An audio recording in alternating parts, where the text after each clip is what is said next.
All right, you probably think you're pretty funny, Garfine, but it's obvious to everyone here in Philadelphia you are in trouble, Chicago. I mean, hey, we've done this before in every sport.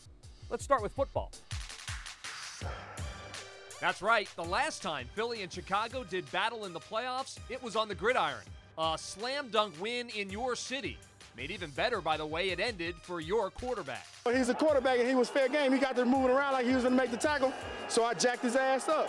Well, as far as the Eagles quarterback goes, he probably did choke in the Super Bowl, but I'm thinking that's probably because he hails from Chicago. Proud of MJ, huh? Think he's the best basketball player ever? Think again, Chicago. Your guy's greatest scoring game was a lowly 69 points. Our guy Wilt, he says, I'll take those 69 and raise you 31. Talk to us when you get into triple digits, would you, MJ? He throws. Out! Out! A White Sox winner and a world championship! And you can't even get the right team in your city to win a World Series. But when the Phillies ended their drought, the Philadelphia Phillies are 2008 World Champions of Baseball! They beat the same Dodgers team which ended the Cubs season to get there. And speaking of the Cubs, sure, you started the whole throw the ball back at games tradition. Yeah, we stole it, but we do it cuter. Oh, there it goes. Well, she's only doing what she sees them do all the time. See? We are the city that loves you back. When we went through our curse, we blamed the person, the man on top of City Hall, Billy Penn. You guys in Chicago, you blame an animal, Billy Goat. And in case you've forgotten, 2 words, Steve Bartman.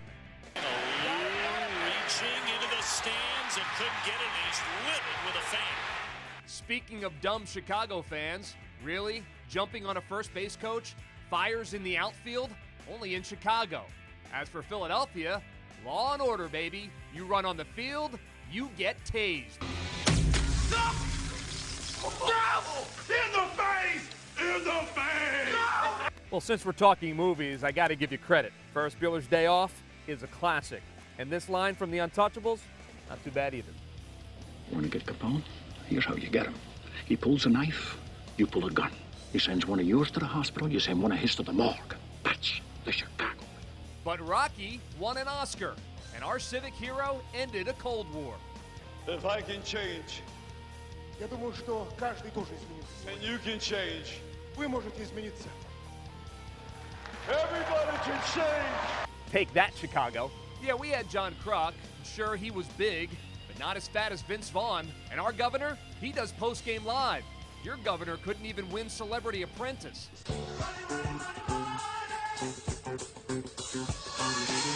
Speaking of post-game, your current Hawks host, Pat Boyle, he cut his hockey teeth covering the Flyers and giving Philadelphia moments like this.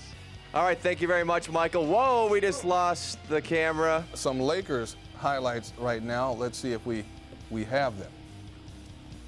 This is the fun part of the show, where we just kind of let the tapes go where they will, and we just kind of talk about them. Well, Pat would be the first one to tell you that if you're watching this story, you're watching it on Comcast Sportsnet, a network that's all over the country right now, but started here in Philadelphia at the Wachovia Center, which just happens to be the same building where you will see the Chicago Blackhawks season come to an end, by my calculations, in game number 6. For Comcast Sportsnet Philadelphia, I'm Gregg Murphy.